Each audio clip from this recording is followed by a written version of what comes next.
When people think about the Greek gods, they usually imagine powerful figures like Zeus, the king of the gods, or Poseidon, the ruler of the seas. But there is one god whose name almost always creates fear, a god associated with darkness, death, and the underworld. His name is Hades. But what if the stories we know about Hades are completely wrong? What if he wasn't the villain many people believe he was? This is the story of one of the most misunderstood gods in all of Greek mythology. Long before humans walked the earth, the universe was ruled by powerful beings known as the Titans. Among them was Cronus, the king of the Titans. Cronus had received a terrifying prophecy. One of his own children would overthrow him. Terrified of losing his power, Cronus made a brutal decision. Every time his wife Rhea gave birth to a child, Cronus swallowed the newborn whole. One by one, his children disappeared into his stomach. First Hestia, then Demeter, then Hera, then Hades, and then Poseidon. But when their youngest brother Zeus was born, Rhea could not bear to lose another child. So she tricked Cronus. Instead of giving him the baby, she wrapped a stone in cloth and handed it to him. Cronus swallowed the stone, believing it was Zeus. Meanwhile, the real Zeus was hidden away and raised in secret. Years later, Zeus returned to confront his father. He forced Cronus to regurgitate the children he had swallowed.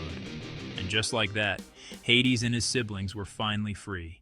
But freedom came with a price. A massive war began between the Titans and the younger gods. This conflict would later be known as the Titanomachy. The war lasted for 10 long years. Mountains were shattered, oceans roared, the earth trembled under the violence of gods battling gods. Eventually, Zeus and his siblings emerged victorious. The Titans were defeated and imprisoned deep within Tartarus. Now the world needed new rulers. The three brothers, Zeus, Poseidon, and Hades, decided to divide the universe between them.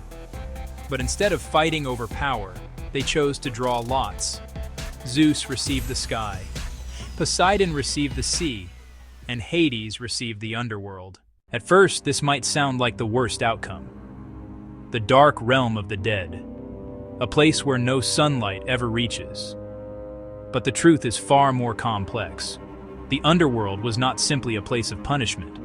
It was the destination of every mortal soul.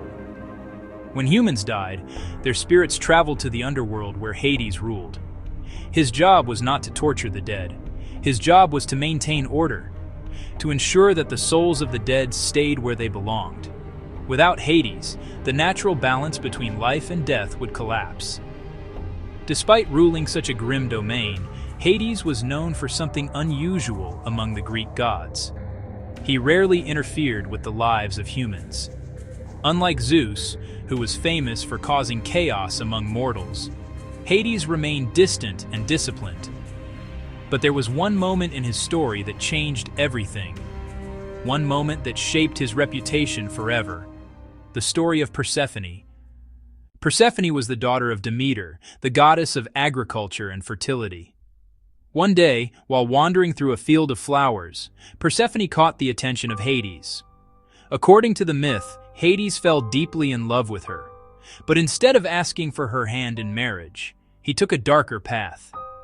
The earth cracked open beneath Persephone's feet, and Hades emerged from the underworld. He carried her away to become his queen. When Demeter discovered her daughter had vanished, she was devastated. Her grief was so powerful that the world itself began to suffer. Crops stopped growing, plants died, winter spread across the land. Humanity began to starve. Eventually, Zeus intervened. He demanded that Persephone be returned to the surface. But there was a problem. While in the underworld, Persephone had eaten several seeds from a pomegranate. And according to the ancient laws of the underworld, anyone who consumed food there could never fully leave. A compromise had to be made. Persephone would spend part of the year with her mother in the world of the living, and the other part of the year with Hades in the underworld.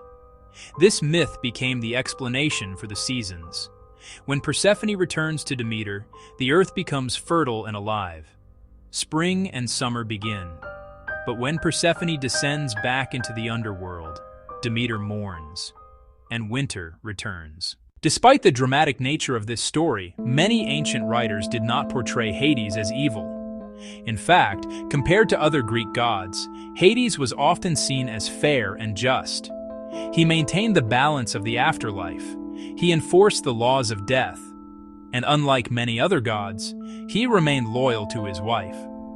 In a world filled with chaotic and unpredictable gods, Hades was something rare. He was consistent, he was disciplined, and he ruled the underworld with absolute authority. Even today, thousands of years later, the name Hades still carries a sense of mystery. Some see him as a dark ruler of the dead. Others see him as a guardian of the natural order. But one thing is certain. Without Hades, the balance between life and death would cease to exist, and the world of the living might collapse into chaos. Perhaps Hades was never the villain after all. Perhaps he was simply the god who carried the heaviest responsibility of them all.